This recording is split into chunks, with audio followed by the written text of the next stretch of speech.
Some viewers may find the following video disturbing. Viewer discretion is advised. Hey everyone, welcome back to Board Games Unlocked, and we are doing a no-run-through review for Twilight Inscription, the gag game that everyone thought Fantasy Flight was making. So, main reason why I think we're doing a review instead of a run-through is because it's a basically multiplayer solitaire roll and write, like very little interaction. But overall, I'm very curious, what was your guys' initial thoughts when this was announced? I didn't think it was a joke. I thought, this is going to be bad. You remember that 8-hour massive 4X game? Yeah. That people love to play with heavy player interaction? Yeah, what if we removed all of that and made it a roll and write? Because obviously that's the thing. You turned everything into a roll and write. And did you, because you were at Gen Con, did you even see this? I wanted to demo it, but I just didn't have time, and a lot of the slots were full. They really were, because I know Asmodee or Fantasy Flight does kind of like, you almost have to pay tickets for, or just get lucky. Because I remember walking by it and just kind of looking, but yeah, they only had like 2 tables. Yeah. So, yeah, what do you guys think? What do you guys think of Twilight Inscription? So for a roll and write, it wasn't bad. Yeah. But it's just not Twilight Imperium. Right. Again, like you stated, so we had 3 players in this one. Mm-hmm. I couldn't vote for anything, but realistically, the votes are just who had the most votes, because there's no negotiation. No, not even a little. There's no negotiation of like, oh, why are you building dreadnoughts on your side? Well, because I can. Yeah. Because I want to win the warfare, and there's no consequence for me to piss you off as a neighbor for you to do that. Yeah. Mm-hmm. It's 1 point loss if you do it, when our scores were 78, 76, and 55. Yeah. So let's just say you lost every single fight. You're losing 8 points. 8 points. Yeah. Which isn't nothing, but that's like you have to do nothing in warfare. Yeah, you completely ignore it. But if you're not doing anything there, then you're most likely making up for those points elsewhere. Right. So maybe that's a benefit, that you don't have to do everything, that you can still do well by picking one thing, or one thing to ignore, I guess. The only time I marked anything off on the industry is when you did the vote thing that allows us to do one thing in industry.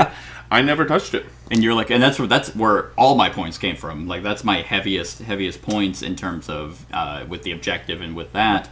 I didn't touch expansion except to get some points from population. And that's where all my points came from, as I went just heavy into expansion. Zach looked like he did a pretty decent amount in each. Yep. Like a really good amount in each. I ignored expansion. Okay. Partially because that goal is significantly more difficult than the other ones. I think it was the most amount of points, though. Yeah. It was 9, right? It was 9 points. Okay. And honestly, like, you had to then take neuromotivators to make that one work well. That's true. And that's why I took it early before I started really colonizing planets. That was my first tech. Do we not have different abilities? No. The only thing our boards are different. The board layouts are different, but the texts are the same, which that kind of bummed me out. Yep. That it was like, okay, if you're already going to make the layout and stuff different, in regular TI, your text path is going to be different. Yeah, it's going to be different. Yeah, you can have access to the same text, but I get why they didn't do that, because that requires a shit ton more balancing. Yeah, a lot of balancing. But it still would be a nice thing. Right. Zach, overall, what do you think? I admittedly botched some stuff up as I was doing this. I mean, it always takes me a little bit longer to learn shit than you guys, but it's interesting. Yeah.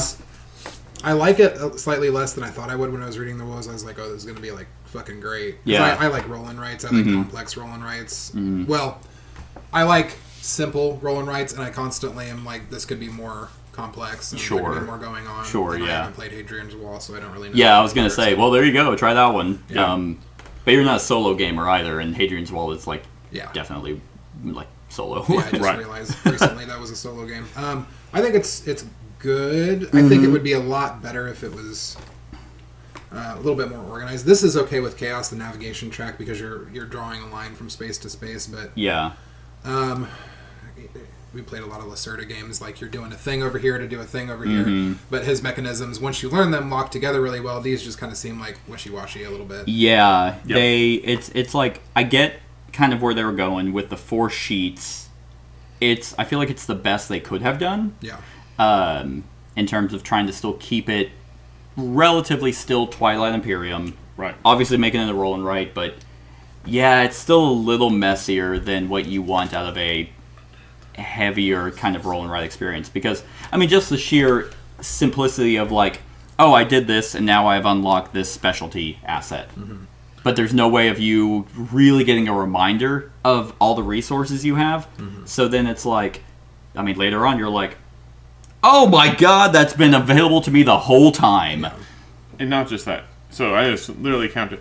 You have 20 different icons. Oh, really? And so, like, if you really Wow. think of, you have 20 different icons that are all similar, or a lot of them are similar. You have to know them. Like, I at least had some of the advantage that they're using a lot of the icons from Twilight for very specific pieces. Yeah. Like your tech specialties, they call them, was it? Specialty. I think they're Specialty Specialty assets. assets, yeah. Okay, at least I understood what those were and what they were going to go for, because they're for tax specifically. Again, knowing necroviruses are not going to vote on things. Shut up. And so, but still, like, you walk into this, you've never played Twilight Imperium, you have 20 icons to remember Yeah. consistently. What you can spend from resources are on one board to another board. There's no, like most roll and writes, you have a little thing where you dot it, for your resource, and then you cross it out after you spend it. Yeah, that's true. There is none of that. No. You circle it, but Some of the ones you orange- circle are immediate use, others are Right. for Immediately later. when I read that in the rule book, I was like, okay, this is how do you do this? Yeah. Right. Because it doesn't, like anybody who's playtesting the game would probably catch that immediately. You'd hope so. Because I like to think all of us, I mean, we play relatively heavy Euro games. Yep. We just mentioned Lasarda. I mean, things like, I just got a Bitoku, or any Garfield game. Those are, Right. medium to... And even I'm sitting here it's almost just so much that of just icons that you're just like... And what you do in your turn is so simple. I mean, I applaud them for that. Like, Right. actually playing the game is just flip a card strategy. Okay, just spend those, pick a sheet. I had a point in the game where I realized I was getting, and they're 2 different colors. They're kind of a little bit close, but I was just calling them locusts.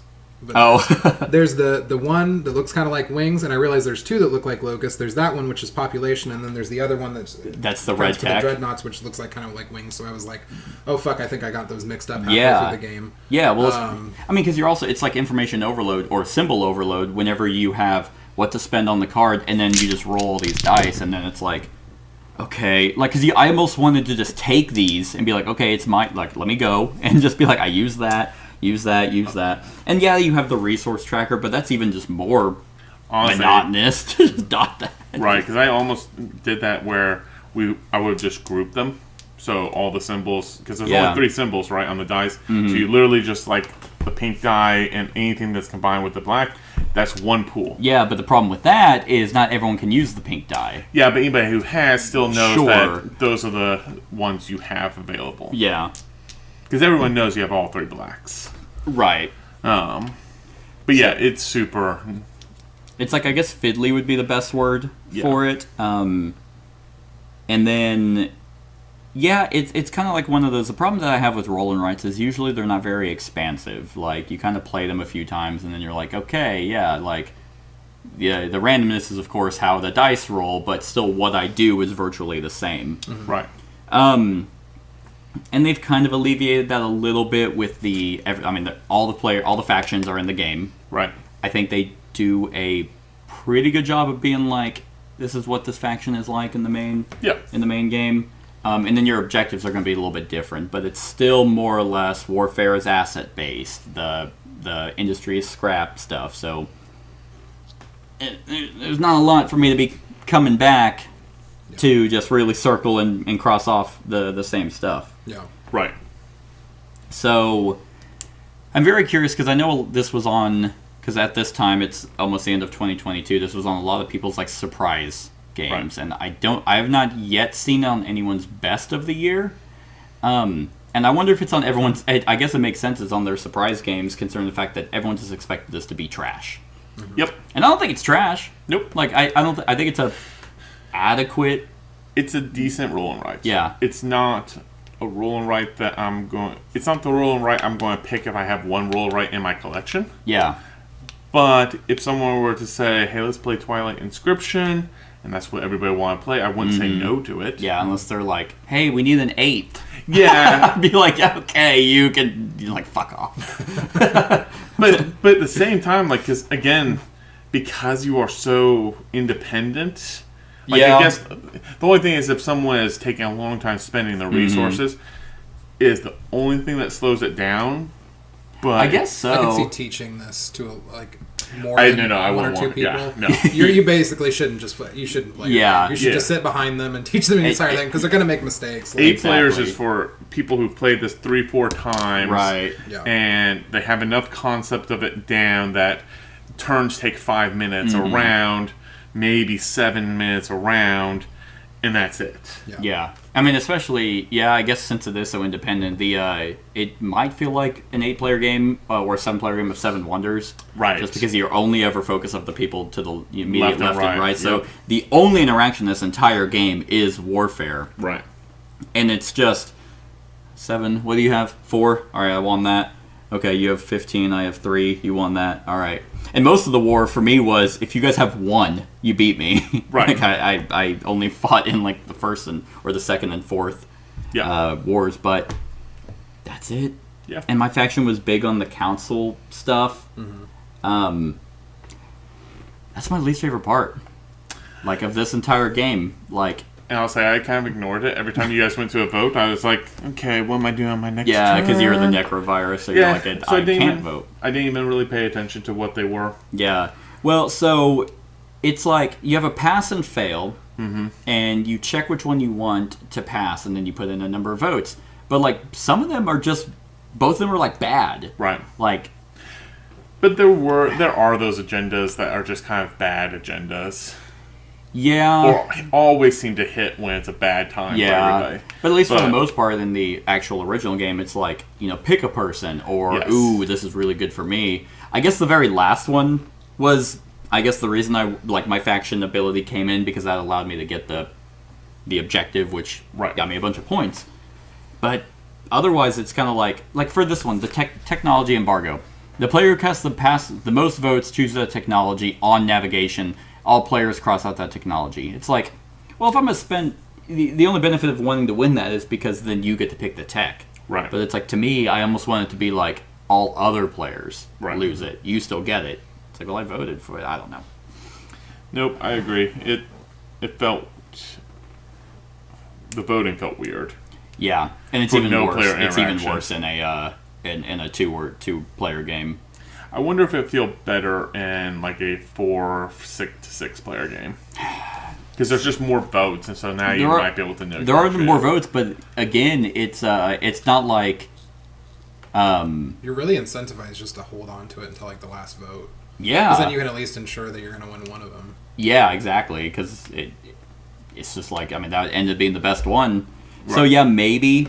But then again, it's like if I put in 6 to pass, let's say it's a 5-player game. I put in 6 to pass, you can't vote. He puts in 5, then the other 2 put in 3 and 10. Right. It's like, okay, well you all voted to pass. Well, the person who put 10 gets to choose the tech. Right.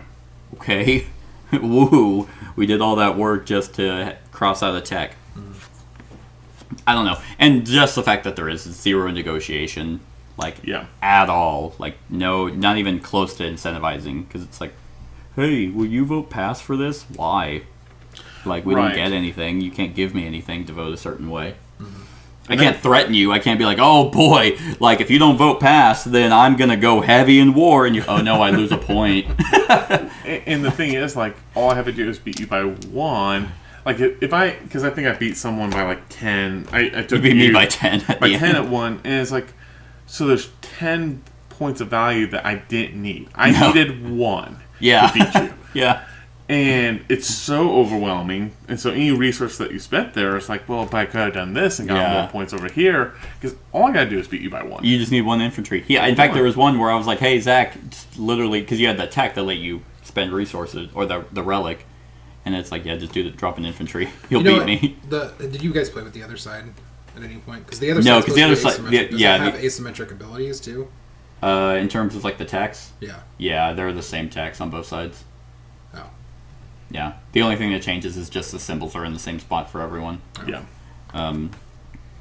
Which I'm fine with them not being. I actually like the asymmetrical in it. I do too, but here's the other thing. It's like, I like, the only time I ever looked up your guys' sheet was, there was one time in war when I looked up and I was like, okay, I think I might beat him.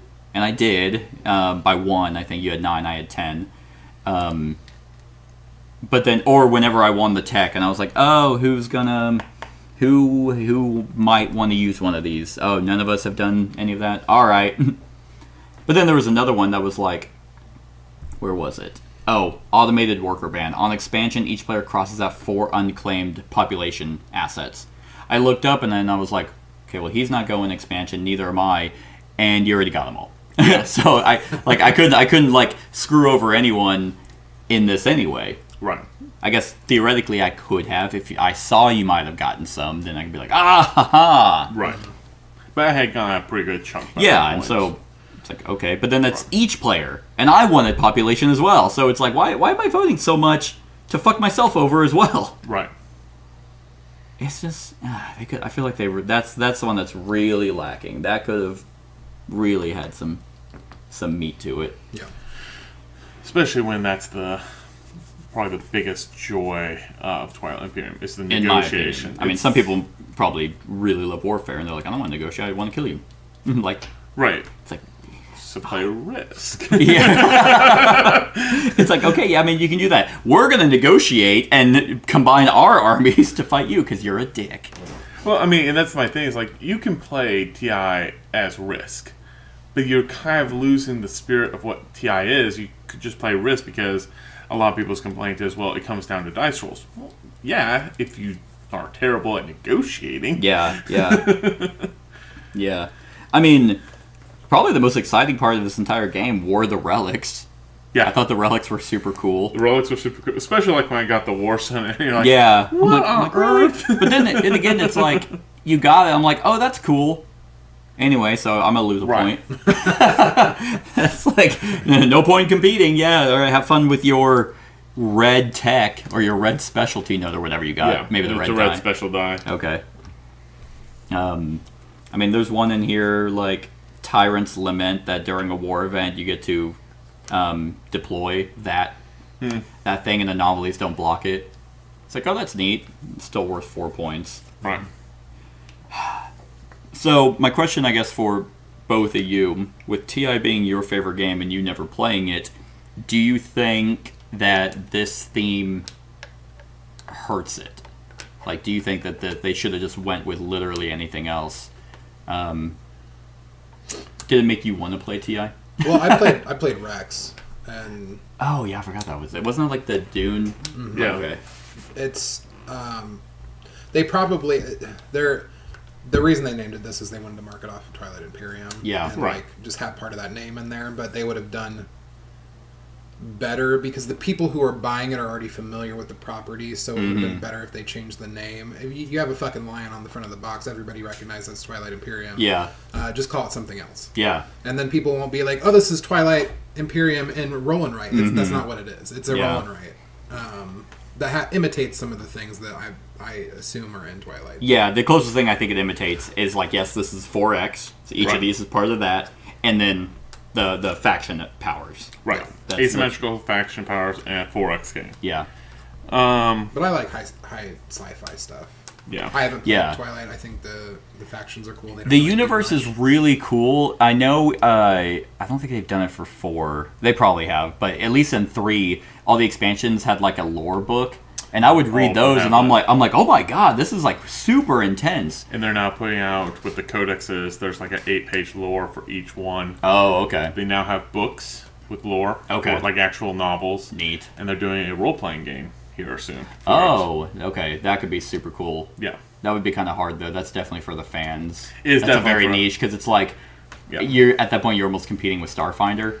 Right. And it's like, It's okay, for- it's Starfinder, but you're a TI fan. It's for TI fans. Yeah. It's what it is. No, exactly. So reading that stuff is super neat, and you can get into it even more. I mean, they have some of the faction lore on the back, which is always nice. But it's so weird, because you almost think that they shot themselves in the foot, because TI fans scoffed at it. Like, are you fucking kidding me? That's dumb. But then there are going to be the ones that are the most intrigued by it. They still buy it. They still bought it. I still got it, because I'm like, I gotta find out. A lot of Twilight fans still bought it. Yeah. But I was telling Brett, because we had played a 2-player game earlier, and he was like, so what are your overall thoughts of it? I'm like, I think that this is on everyone's surprise list, because it's not as bad as everyone expected it to be, and no one's ever going to talk about it again. Yeah. So it doesn't hurt the IP for me. It's better than I thought it was going to be. So I'll agree. It would probably be on my surprise list. Yeah. Of it being better than I thought it was going to be. But I wouldn't bring this to the table to convince someone to play Twilight Imperium. Yeah. Like, if this was your first experience into the Twilight Imperium world, you are not going to understand why so many people are passionate about Twilight Imperium to begin with. Yeah. And to me, that's the flaw. Yeah. Now, for the people who are never going to play Twilight Imperium and you're trying to sell more copies of a world than who love roll and writes, yeah, sure. Yeah, it's such a bizarre, I mean, they call it the epic roll and write experience, which it's such a bizarre idea. Yeah. Like, for them to try, because it's like, I don't know. I don't know who this is for. I also see this game being quoted as like taking 2 hours, and that didn't. No. No, it was about an hour. Yeah. And that's what I'll say. Like, it's not heavy enough to be like the heavy, the Twilight Imperium of roll and writes. It's not heavy enough for that. It's not repeatability of it like Twilight Imperium is. Yeah. And so I'm like, it's a medium weight roll and write, and compared to Have one you of the seen roll and writes heaviest that are heavier than this? Hadrian's Wall is way heavier. Oh, is it? Yeah. It just looks like this. It just looks like a mess. Hadrian's Wall does absolutely look like a mess, but it's clean. Like, this looks like a mess, and I would say it's mostly not. Like, a simple, like, actual checklist where you just dot. I mean, to be fair, I would have much rather had these as paper and pencil. I would have too. I like the neon orange, but the material of the actual marker makes it like where you need a wet cloth to actually kind of clean it off. So that's kind of annoying. In the book it says if you erase within like 10 seconds of writing something, it's going to smear. Yeah, which it does. And then if I like how it shows up. Yeah, I actually don't mind these too much. Well, wait till I make you clean that up. Well, cleaning up would be rough. Well, this is messed up. I get fucking sick of erasing things with an eraser and Dinosaur Island. Oh, you're right. And then it like tears gone the in like paper. 10 seconds, and it's like, okay. Yeah. But yeah, comparing this, because this is probably the next most complex roll and write compared to Hadrian's Wall. Yeah, Hadrian's Wall is easily more complex, but it's just a cleaner experience. It's like you're playing like a heavy Euro and you're like, this is all over the place, and then you see a Beetle game and you're like, oh, this is also all over the place, but it just clicks. Yeah. Right. I think this is complex because, again, you have 20 icons. And you have nowhere that stores your resources for you. Well, it's also not super easy to figure out where, like, I mean, so many times of playing this, it's like, so where do I get a red specialty? Okay, well, your sheets are all different, but I get. There's a couple here like that I can get. There's one in there. There's one there. And so that to me, it adds difficulty, but it's not difficult because the game itself is difficult. It's because it's random. Yeah. And because again, you have 20 icons. Like, oh, there's a red icon, but there's 2 red icons. So which one am I looking for again?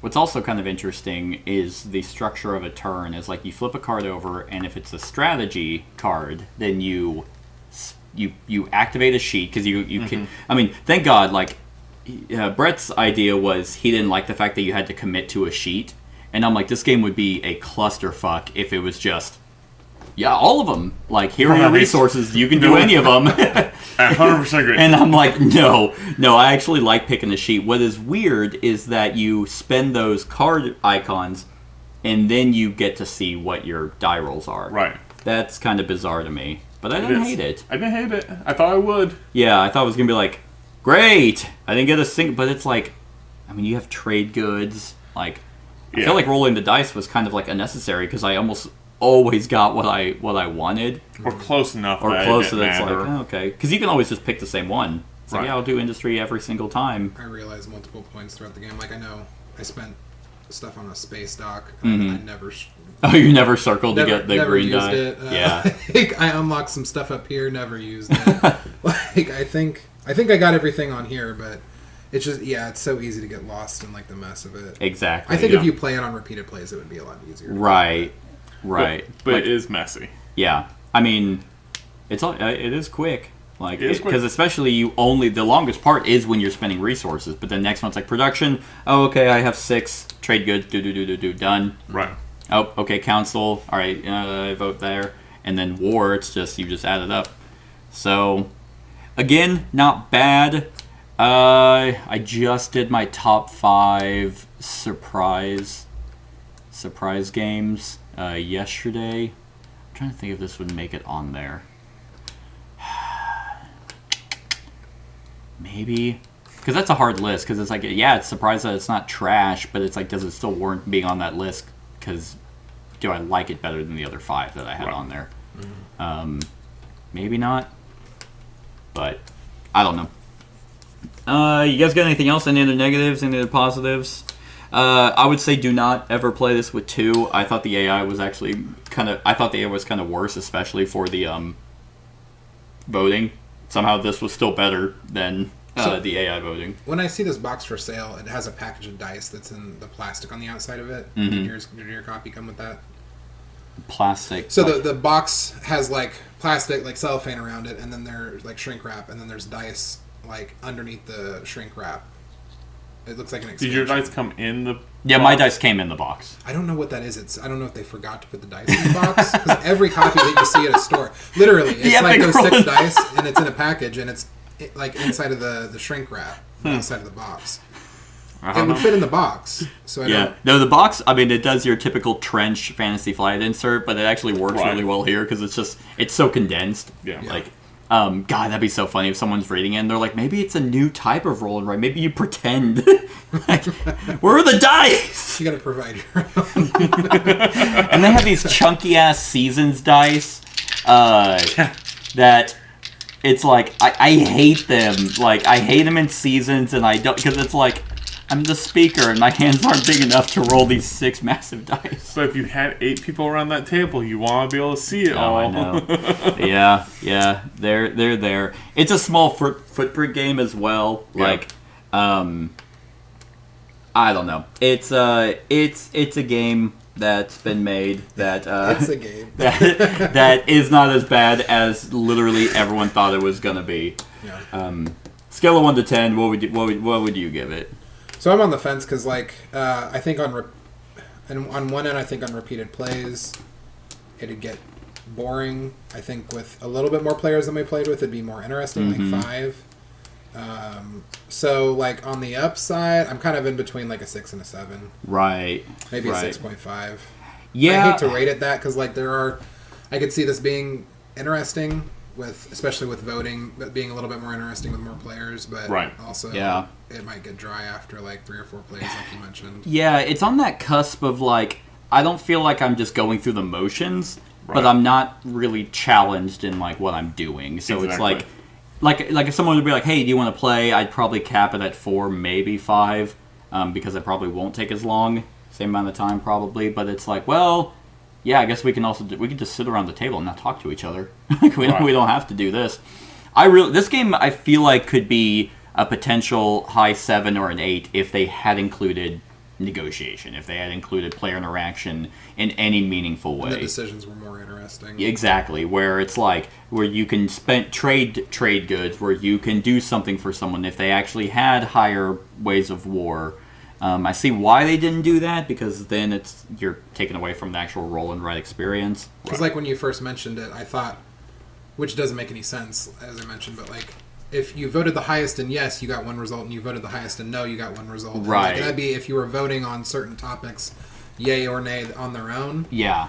And then whoever voted the most in one topic would get the benefit of that. Yeah. Granted, it's like two separate I didn't even know votes. you were getting a penalty for that yourself. No, they're both... Well, here's the interesting part, is because in a multiplayer game for these voting, it almost feels like that they were trying to make it work for the AI. So how the AI works is you have instead of one agenda for each, you have the whole deck. And so you take one card, and this is going to be the pass card. So you take one card and you put it up top. Then you find a counter card that has a star. So if the pass card doesn't have a star, but the fail card does, that's the opposite. And the AI has a arbitrary vote number. Let's just say through the die rolls, because he goes off of the focus die. So whenever you roll all these, you mark off whatever it shows. So let's say he's all the way up at 5. That he has 5 votes. You have to, if you vote more than him, you get the benefit of the star one, which is the positive outcome. Yeah. If you're less than 5, then you get the non-star one, which is a negative outcome. And then you also roll a black die. So after you commit your votes, you roll that, and if it's the house, then he had 0. If it's that one, he gets 1, and if it's the research, he gets 2. So it's just kind of like, even then, you're not even interacting with each other. Like, there's not even the thought of like, well, if I put in a lot of pass, I can kind of hurt you. There's none of that in a 2-player game. Right. It's just I don't want to be, because all the results are individual. Right. So it's like, well, that's kind of shitty. Right. It didn't matter what you were putting versus what I'm putting. Yeah. Right. Because I don't know. 2-player was just kind of some sad excuse to flip over objective cards to take away points. Right. Super simple to run, but I was sitting there like, this AI would be better solo. It does sound a bit over complex. Yeah. Like, roll and write should function pretty well Yeah. as a 2-player game. Exactly. If anything. Or, like I said, strictly solo, like Hadrian's Wall. Yeah, Like, right. I think that could be played multiplayer. I think, but Everyone plays it, so solo. yeah, I would never, maybe 2 to teach someone, and then be like, go buy and play by yourself. Right. Yeah, as for, I'll give him a 6. Like, I was going to say 5, because I do feel like it'd be kind of average. It's not necessarily average in terms of, like, all roll and writes, but you do still kind of do what every roll and write does. But I'll give him the extra point, because the bar was set so low on people's expectations for this. It's like, you know what? You didn't fuck it up. Yeah. Like, that's kind of where I'm at. I'm gonna give it a 6. So I'm probably at a 7, honestly. Okay.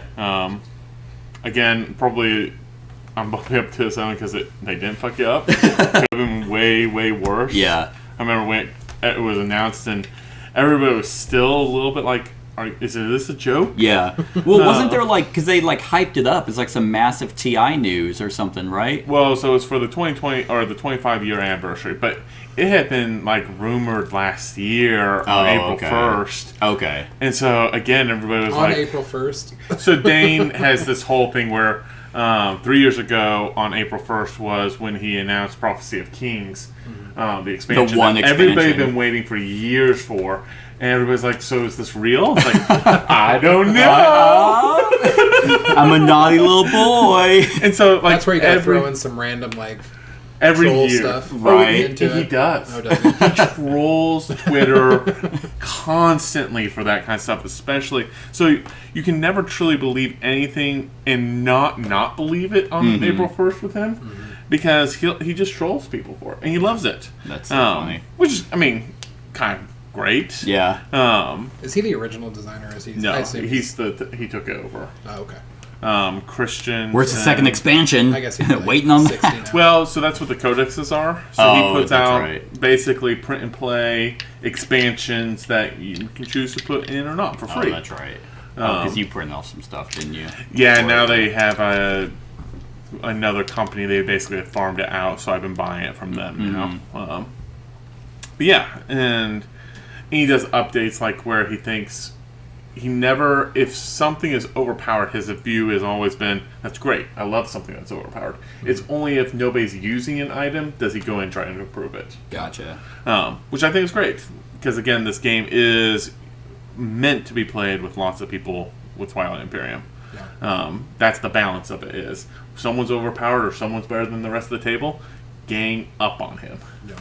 Fuck his It's shit Cosmic up. Encounter. Yeah, your power is clearly better than all of ours. Fuck his shit up. You're not getting Cosmic Zaps. The entire time you're going to win based off luck, that you have a high attack card, and everyone else has Negotiates. That's how you're winning. Right. And I'm sorry, you got the red alien. That you're going to be miserable. Right. So, here's the other thing, and I was very curious because I honestly did buy this. Like I put this in my cart, like to have you try it because TI is your favorite game, even though you're not really that good at it. Well, aren't you like you haven't won online, right? No. Okay, never. but in person you always win or almost always win. Pretty like 70% of the time. Okay, which is still good, but yeah, no, never online. Never. Close. I don't think I get any points. No, but here's the other thing. This game is $65. Yes. Like on the Fantasy Flight's website. Yeah. I think that's where a lot of people were also like, really? 65 for a roll and write? Right. Like, the markers are cool. It's produced well, but I think I got it for 50 online, so it's like, price point, I don't know. That's a tough sell. That's a 50 for a roll and write to me. Right for $50. Yeah. That's a hard one to bite. Right. But anyway, still not bad though. 6.5, 7. That feels pretty good. You guys got anything else? All right, cool. Well, that's our thoughts on Twilight Inscription. Everyone, let us know what you think of the game in the comments below. Other than that, like, comment, share, and subscribe, and have a wonderful whatever time of day it is for you.